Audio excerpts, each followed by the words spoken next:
Hello and welcome to another FAQ video from the BuildASoil YouTube channel.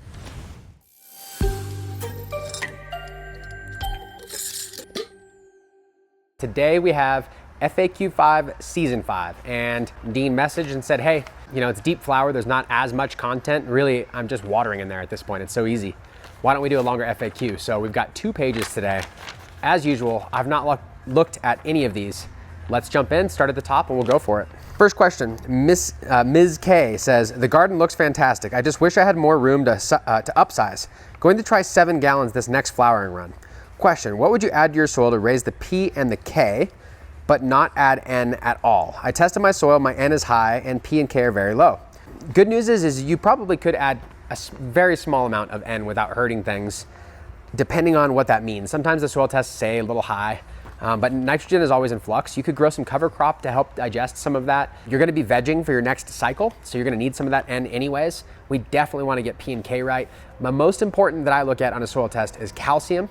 And then after that, I look at the phosphorus and potassium. Of course, I wanna make sure the pH and all the other things make sense. But calcium is very, very important, so make sure you're considering that as well. As far as just directly answering your question, Organics Alive has a PK booster that is made as a microbial ferment byproduct, meaning they have stainless steel vats and almost picture it like a brewery. And they feed microorganisms that they've specifically selected. And when they're being fed organic, non-GMO sugar, they produce nutrients and materials. And this is just part of that biological process. And then what they do is they arrest the fermentation and they dehydrate it. And what you're left with is varying levels of phosphorus and potassium that they can mix and blend, also some nitrogen. And so what they've done is they've taken a PK version with no nitrogen, and it's totally water soluble and it's very easy to work with. And you can supplement that to your soil, watering it in. They also have a slow release. I prefer the watering in type. And then as far as fishbone meal goes, as far as phosphorus goes, most of the recommendations I have are gonna have very small amounts of nitrogen, but I still don't think that would be a huge problem. What I mean by that is like fishbone meal, for instance. Great recommendation to use to replace the phosphorus in your soil, to replenish it. And it's got a little bit of nitrogen, but it's got tons of phosphorus and lots of calcium. And I mentioned calcium is so important. So I think that would be really good. Otherwise, people use bone meal. The reason why we use fishbone meal is although bone meal says organic on it, what it usually says is approved for organic use or OMRI listed or some of those terminologies. And what we found is that none of the bone meal on the market comes from an organic source. It comes from all the slaughterhouses, from pigs and cattle. And then all those bones, regardless of whether they're fed GMOs, whether they were treated well or not, are then steamed and turned into a fertilizer byproduct that is now approved for organic use. Where the fish bone meal, we're not getting farmed fish, it's wild caught, and it's an industry byproduct that has a little less animal cruelty and avoids the GMO, so we really like the fish bone meal. Otherwise, phosphorus sources that don't have any nitrogen would be a calcium phosphate, but be aware, calcium phosphate can have small amounts of heavy metals. For BuildASoil, that's very important because we do work with commercial growers, so we avoid using it. However, most home growers, we recommend using calcium phosphate. It's a great material, it's calcium and phosphorus, and small amounts of heavy metals. We've been using these products forever. I don't think are very harmful in our type of system. The main reason it's of concern for a commercial grow is they're held to very, very strict standards as far as what's uptaken from the soil. And while that might look like a really good thing, I think politically it's kind of strange because most of the soil outside our house has more than what would be passing in some of these states. So it's kind of inverting what has been done forever. And I just want to bring that to your attention. Calcium, phosphorus, we could talk all day. I have a whole list of questions on here, so I do want to keep it short. Our Build-A-Bloom is a 2-10-5. So very, very small amounts of nitrogen. But what I wanted to at least add here is that when you're getting a nitrogen that is like our Build-A-Bloom, it is an amino-chelated phosphorus. So the amount of nitrogen is purely used to help transport the phosphorus into the plant. And it's not gonna really elevate your nitrogen levels in your soil, and you can water that in. So that might be helpful. And that is a calcium phosphate based, but that calcium phosphate comes from overseas, and it's very, very finely ground, and it's chelated with the aminos. So a very small amount goes a long way. I'd recommend looking at that. So those are my recommendations for without nitrogen. Otherwise, I would encourage you to look at your nitrogen numbers and see what they really mean. You can message me, you can email support@buildasoil.com. If you have a copy of your soil test, maybe we could take a peek at it and see if it's really high or if it's within range where adding more won't hurt much. Okay, King Beer says, I was gonna wait until my wife got home to watch this episode, but like all of your others, I'm gonna rewatch them. My question is, how long do you kill the fans for whenever you pollinate? I love it. I know how it is being in a relationship. You have something that you might watch. You kind of want to have those first experiences together. But like you said, you can rewatch it, right? It's all good. We just want you to get the info, however. So killing the fans for when we pollinate. Really, all I want to do is kill the fans for pollination while I'm in there, but I'll take it a step further. While the pollen is being taken by the plant. And I just made up this time frame, but it seems to have worked. Here's the gist of it. You're gonna go in there and you're gonna be taking pollen out of a little baggie or a tube like I did with a paintbrush. As soon as you move that pollen, if the fan's on, it's gonna blow around the room and it can hit parts of the plant you don't want it to hit. So I turned off the fans, but I did not turn off the intake, and I should have done that. However, it still worked perfectly.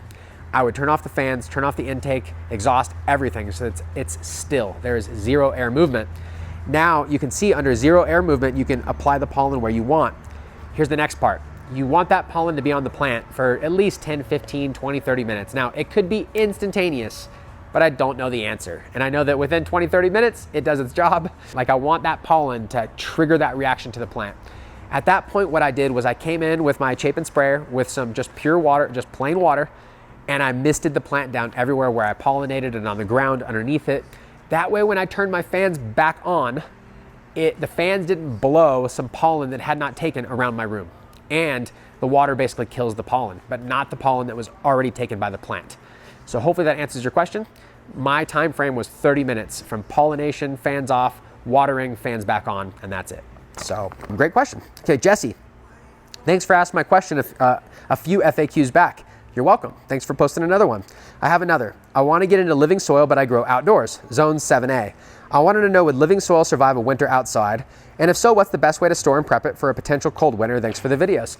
Yes, so everywhere that there's this dormant cycle during winter where the soil basically is covered in snow and it's a little more dormant, and obviously, you know, you go a couple feet down, it may not be quite the same as right at the surface, but when it comes to living soil, most people, even in my area, and I'm sure in worse areas, they have their garden and then they basically either leave it or they do a couple of things to prep it, and then they come back in springtime and they just use it again. Here's what I want to avoid. I don't want tons of water just leaching through that soil and removing it all completely. So you could cover it. Most of the time, the snowfall that I would get out here, now your area is going to be different, wouldn't be substantially, you know, causing problems. And I can grow cover crop and all these things to replenish the soil and re-amend it in springtime. So what I did in my area was I would cover it in about 6 inches of straw. And it was easy for me to get locally. I would break it all up, cover the bed completely. That would insulate it, that would protect it. The worms would be active in there. And it seems like the beds did really, really well there. Otherwise, I wouldn't overthink it. I feel like being cold, it kind of locks it in stasis versus being like baked in the sun and blown away in the wind, bone dry in the heat. So I honestly feel like winter's not the end of the world when it comes to growing outside, doing that no-till style. A lot of people, they take their containers if they're not huge and they grow directly outside, and they will just kind of roll them into an area and cover them all with a tarp. And then you won't have any rain going on it. It'll keep some of the nutrients in the soil. I never really took it that seriously, and I always had really good results. What I mean by that is I would just cover it in a really thick amount of straw, and that's it. Now, the only thing I will say is if you have animals like I do, keep your cats away from your soil. If you just think that you can have beautiful soil there without plants growing in it and not have your cats or your chickens or whatever else, just dig it up, it can happen. However, I guess what I would say is don't overthink it. Right? Soil's been doing this forever. A 5-gallon pot, getting tons of rain on it might be very different. You want to pull it in, but these big beds, I normally just mulch them out super heavy when it comes back to springtime. You can actually leave the mulch there, move the mulch and plant your plant right in there and move the mulch back. Or you can take it off, throw it in the compost pile, throw some cover crop in, leave some of it in there. It really is a flexible system. So I had to go grab a cup of coffee because I'm talking and got a little dry after smoking. So. All right, next one, Fuzz. How hot is too hot to store the soil? I live in Arizona, 115 plus outdoors, and my unfinished garage is not better. I wouldn't worry about it. I mean, it's not ideal, right? And you could say like, you need to keep it temperature stored at 75 degrees, but man, if I were you and I had to keep it in my garage, I would just keep it in my garage and I wouldn't worry about it. And when it came time to it, I mean, think about it, the basalt rock dust was forged through like magma.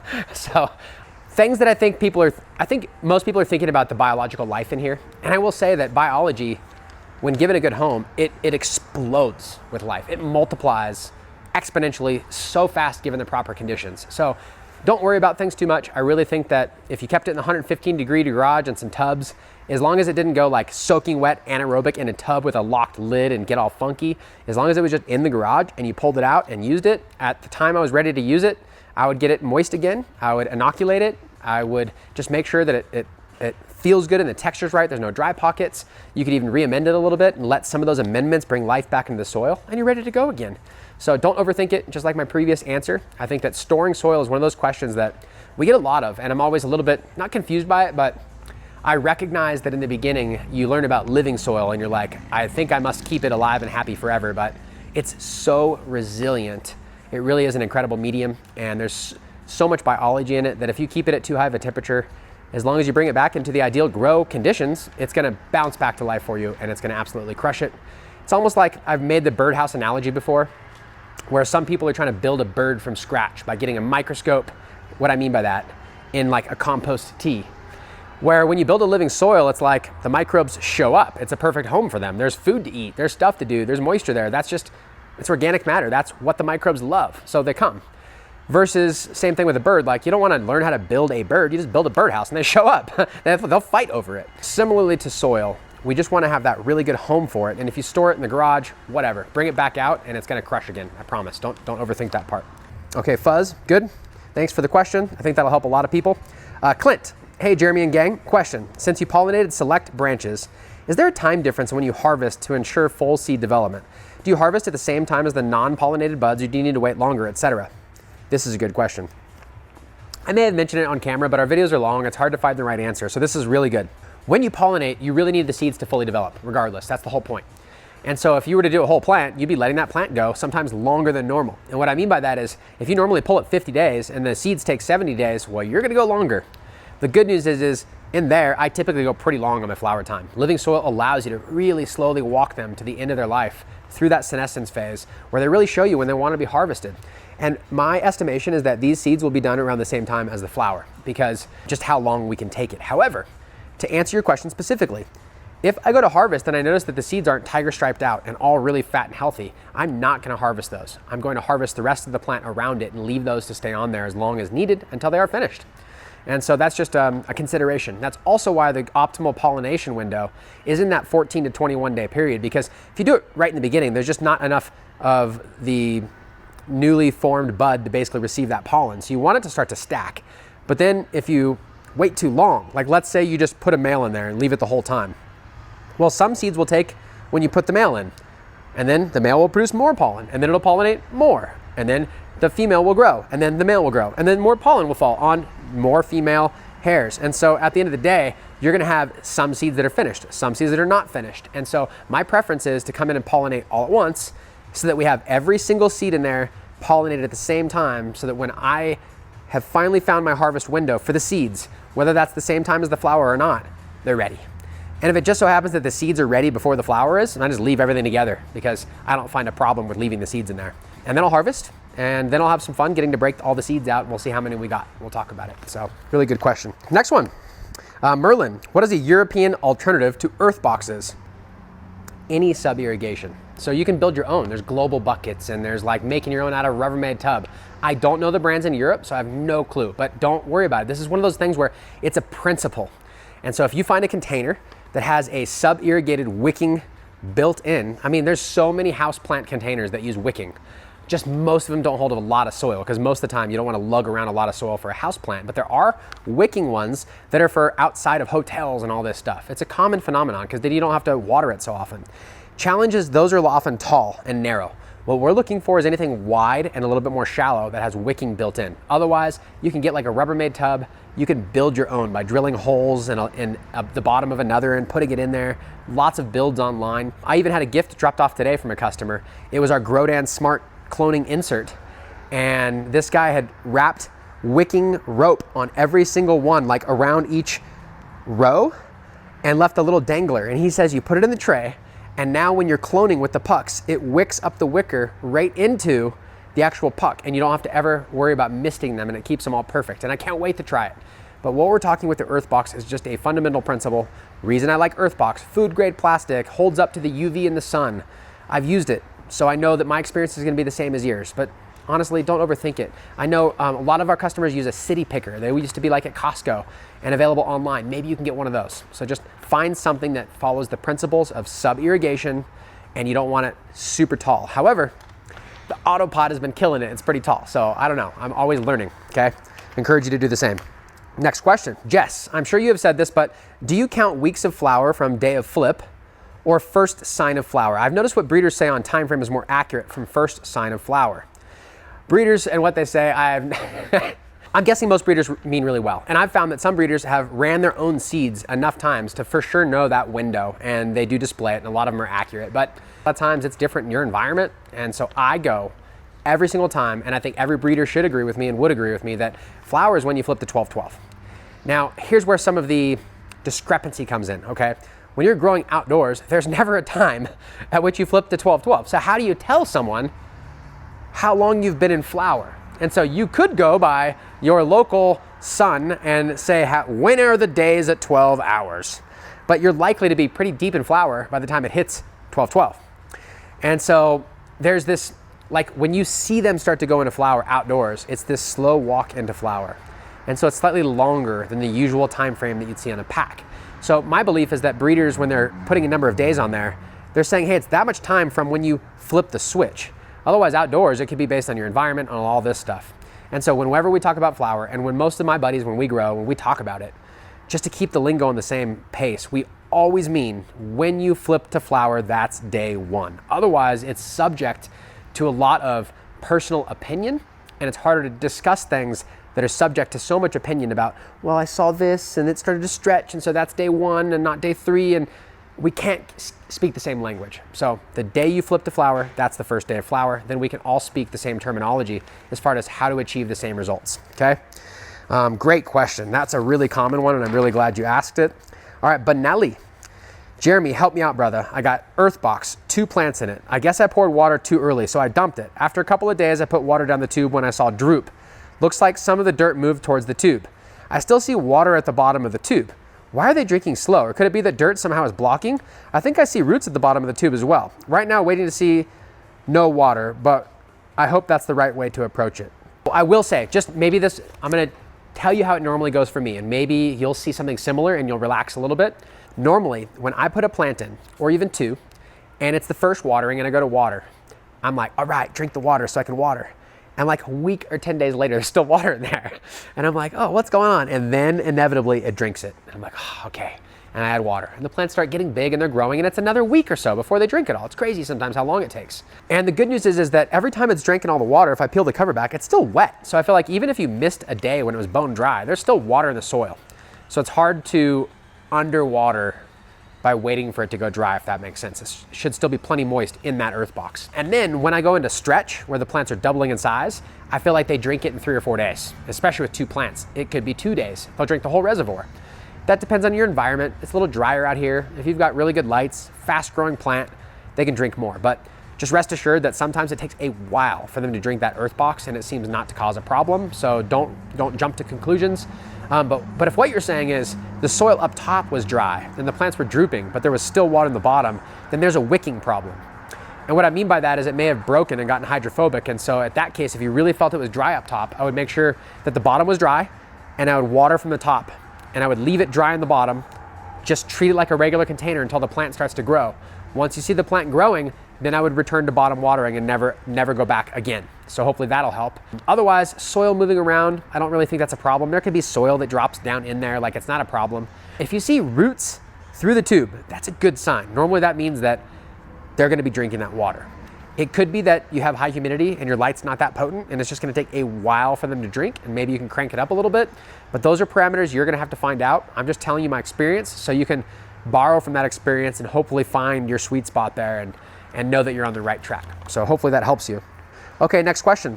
Walter, not super savvy on the breeding, but doesn't seeding a single cola take a lot of energy from the rest of the plant to produce the seed? And doesn't that slightly confuse the plant on what it should be doing? Since producing seed is its main goal, I would assume seeding a single branch would drop your yield and quality on that plant. But if you want the seed, obviously that's fine. I've not noticed that. And like what you're saying makes a ton of sense. I feel like bulk flower formation takes a lot of energy, and so does seed making. I think seed making probably does take a little bit more energy. One of the things I've noticed about living soil is it has lots of it, and the plants are so good at doing their job that they'll produce very healthy seeds in a high number of them. But it's subject to a lot of interpretation, because you could say, I got more yield, but half of it's seed weight, right? And so just doing one branch, I've not noticed that it like ruins my yield or anything like that. I will say though that I'm not counting every gram specifically as far as for the head stash, because I typically have a larger canopy than I would require. That way I can really be picky about the top buds and keeping what I want to keep and making it so that I'm in abundance. I don't like to run out before the next harvest. And so in this particular case, I wasn't worried about it. However, if you're a home grower and you're really worried about it, it's up to you. The seeds have to be worth it. And if they're not, then I would just focus on that, because you could pollinate the whole round and it could cause some problems for you if you're really counting on that. I just wanted to show you how easy it is, because I feel like we all hear pollen can travel 10 miles and all this stuff, and we're so worried about it. And then you see a series where I grow full-blown males in a 4x4 tent next to the 10x10, no problem. And now we pollinate, and you can see clearly that all the buds are healthy with no seeds in them except for the areas. Now, maybe a few seeds around that area will show up, and you have to be willing to accept that. But my personal experience is it does take energy, but it is not like the plant's smart. It's not gonna put all of its energy to that seed and then die. In fact, those buds that I've already pollinated are growing seed in there, but they've already filled up and swollen with new flower all around it. It's hard to tell where I pollinated, because there's new female growth all over the top of it saying, I want more. And as far as confusing the plant, I don't think it confuses it. Some people say seeded herb is the best herb, and it's almost like it achieved something. But I also feel like it's just nature's job, meaning it doesn't really, like, it's reaching for that pollen. Its whole essence of life is for that, but it's not attached to the outcome. It's just in the now, just doing its goal. It's just growing. And I think a lot of times us as humans, we're in the same boat. We're like, I've got to get this outcome. It has to happen. But really the process is so enjoyable. And that plant took the pollen, it's doing its thing, but the rest didn't, and it's doing its thing. And I don't think it gets confused at all. It produces some fire herb, produces some fire seeds, and I haven't noticed a significant decline or increase in yield or anything like that. So for what it's worth, that's my opinion, and I hope it helps. Plus, a little philosophy too. Nevos, what if you don't know what day you're on during flowering? That's like most of the time, bro. It's all good. Like half the time I have to go look up the calendar to find out. Don't worry about it. Enjoy the ride. That's same response from the last message, where it's all about being in the moment. It doesn't matter what day of flower you're on. If you're trying to predict the future and tell yourself on a calendar what day you're going to harvest so you can decide how long you have to wait for that killer herb, I get it. Have fun, predict the future. But what I typically do to avoid this, in case I need to tell somebody for YouTube or in case I just want to know, is when I go plant seeds, I bust out my phone and I record a video, or I snap some photos. Usually I do a video saying this is that, that's this, today's Saturday, plus it's got the timestamp. And then I can always go back and be like, that was the day I planted the seeds, or that's the day I flipped to flower. And then if you've got like a Niwa or any of these other apps, you can open it up and just see like when the hours changed on the calendar. But I will go back to my original point. It's now o'clock. It doesn't matter. Just take care of your plants. They're gonna tell you when they're finished, and it has nothing to do with the calendar. Hopefully that helps answer your question as well. The only time I need to know what day of flower it is to tell other people. And then it's fun if you've like trained your brain on what plants look like at what days in flower, and a buddy shows you his grow, you can be like, what do you like? Oh, day 28? He's like, yeah. You're like, oh, I knew it. But otherwise, it doesn't really matter what day you're on. Just take care of them all the way till they're done. Okay, WAG 33. How do you top dress living soil using blue mats? It's the only thing stopping me from getting one. It's easy. I just pretend like they're not there. So the blue mat soaker tube's there, and I just put my mulch and everything over it. And I'll learn if it's a problem, but I really don't think it is. Drip tape just fills with water and it pulls out via wicking almost. It's like all that stuff around it pulls the moisture and it drips down via gravity. And so I literally just top dressed all over the place in there, put my mulch over it, and I don't care. Alternatively, the other thing people ask me with blue mats is, well, if it's watering the right amount all the time, how do you water in like a compost tea? Or how do you water in BuildABloom or Organics Alive or Yahweh? How do you add these specialties when you can't, because it's already doing the watering for you? Do you have to turn it off, or what do? You leave it. What's so cool is the blue mat only functions when it senses that it's drier and it starts to signal the call for water. So if you come in there one day and you say, I'm gonna give you some of these goodies via a Chapin sprayer, and you pump it up and you spray it. Well, it'll be slightly more moist in that mulch layer, which is not too much, it'll be fine. And if it does add extra moisture to the soil, that's just gonna cause the blue mat to shut off until it gets drier again. So really, it's a non-issue. You just water whenever you want. I would say not every day, because you don't wanna fight the blue mat. But once a week, you want to come in there and give it some goodies. It's just going to turn the blue mat off automatically because it's too moist. It just won't water. Until it dries down a little bit, it'll start to water again and you're back in action. So Topdress just like it wasn't there, doesn't matter. Water like it wasn't there, doesn't matter. With a couple caveats of not wanting to fight it. Other concerns, like if you don't have the blue ring soaker tube and you just have the blue mat with a little tube dripping, I'd say it's the same. You just Topdress underneath it and make sure that tube's not buried so that it doesn't get clogged or anything. But with the soaker tube, I've not had any issues just top dressing all around it. Now, you could top dress on one side of it and on the other, but I wasn't too careful about it. And I really feel like the roots are in there under the straw, just getting at everything. So it's all good. Great question, I like it. Okay, Charles. Jeremy, how dare you? All right, this should be good. Your 4x4 third run makes most people's entire harvest look lame. I mean, there's some big canopies out there. This is just a 4x4, but I agree. This one's looking really good, and it's making some of my previous grows look pretty lame. So I'll go with it. Question: if you could fit a 4x4 into a swimming pool and use an auto pot style watering system, you think it would benefit from the bottom watering? Possibly never let the bottom dry out and auto wick your water while auto feeding? Sounds good to me. Yeah, that's what we did last cycle. It crushed it. I had it in a 4x4 tray on the ground. And if I was ever like, I need some water, but I'm in a hurry, I would just take the hose and I'd bottom water. And I wouldn't let it sit in a pool, but I would wait for it to get like a ½ inch up, and then I'd just back off. The next day I'd come in and it would absorb all the water, and it worked really, really well. Main difference is like in a white tray with lights, bottom watering, it can start to build some algae and stuff. And so there are some recommendations. There's a lot of people that do sub-irrigated watering with 4x4 beds, and they absolutely crush it. We even sold a kit called the Soma Sip Kit. Credit to Soma because he put tubes in his bed to allow aeration, and all we did was add a 4x4 tray full with like pumice. It was Growstone at the time.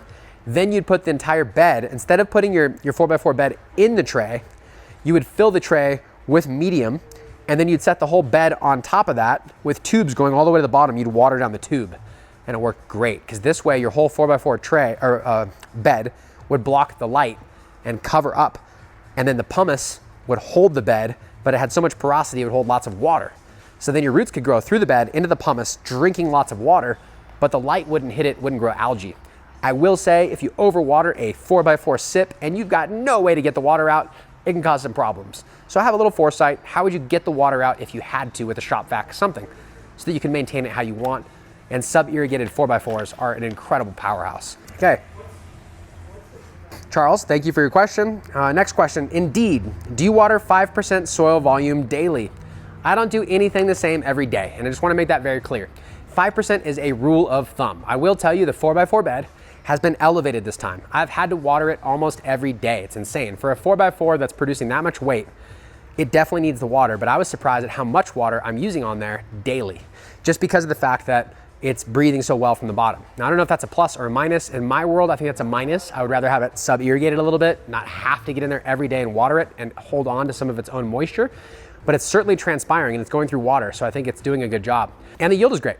The yield was great last time. So there's many ways to peel the onion, many ways to get to that same goal. And I don't want you to think that just because I do it this way or that way, that's the best way.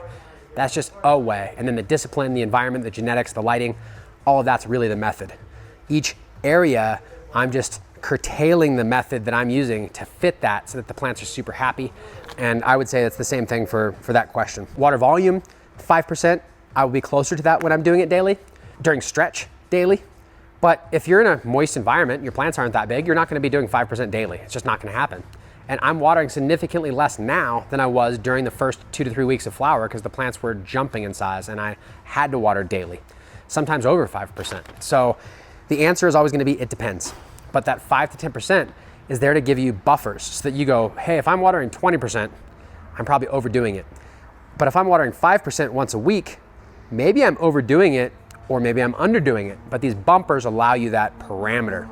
I'll tell you, I've learned that in living soil, a lot of times guys in a big bed, first couple goes, they'll underwater because the plants, they'll look perky even though they don't have enough and the yield will be light.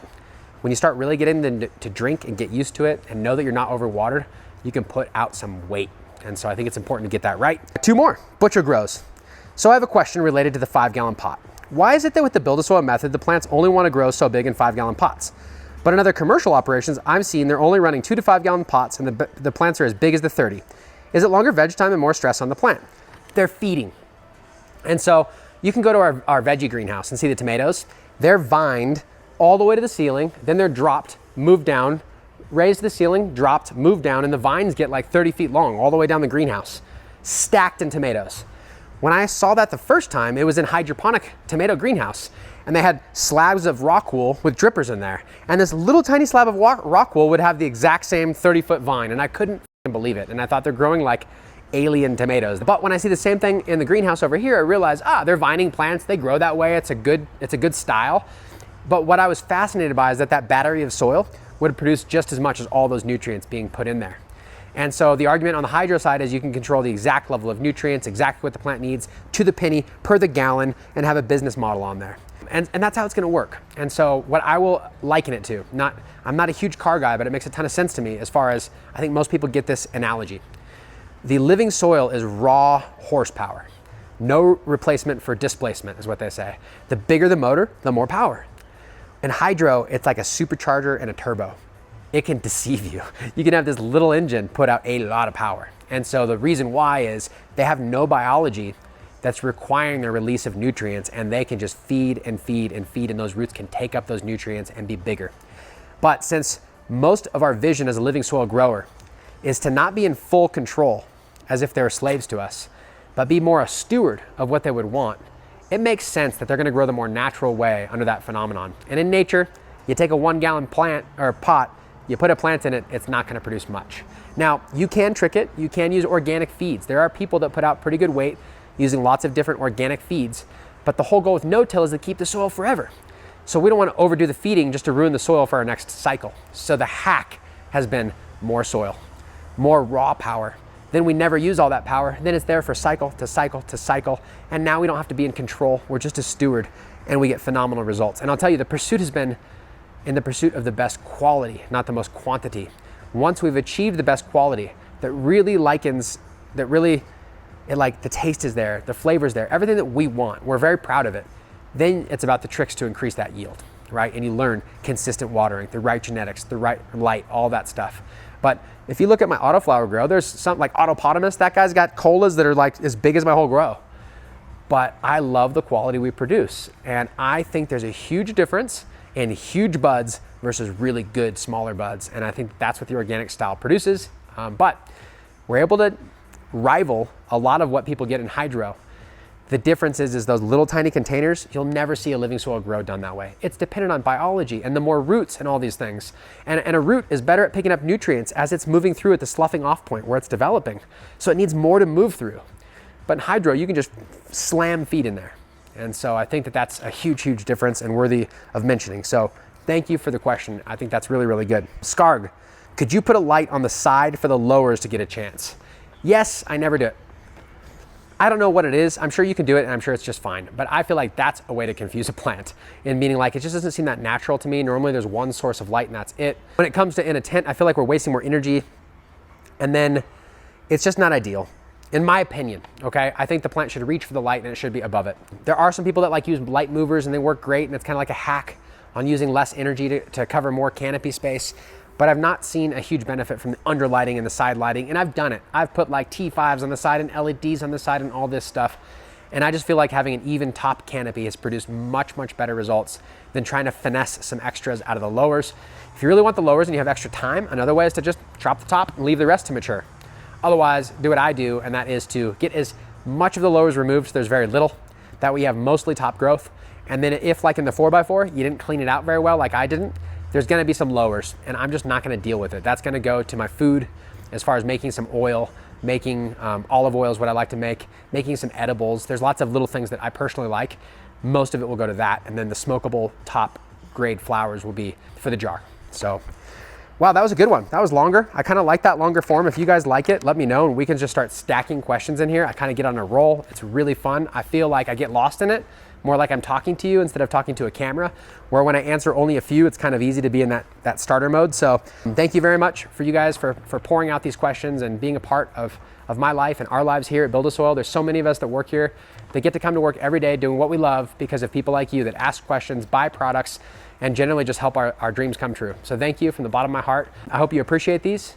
And if you do, please like, subscribe right now. It really helps the algorithm. Tell your friends about this stuff. email a friend, share it on social media. You'd be surprised what difference it makes when people that have never found us found us. We get letters in the mail pouring their heart out saying how it changed their life. You never know, it could be your friend that is in a bad spot and they find this hobby and they find something to look forward to and something to take care of, and maybe it helps them change their life. So thank you, and until next time, I'll see you on the next BuildASoil YouTube.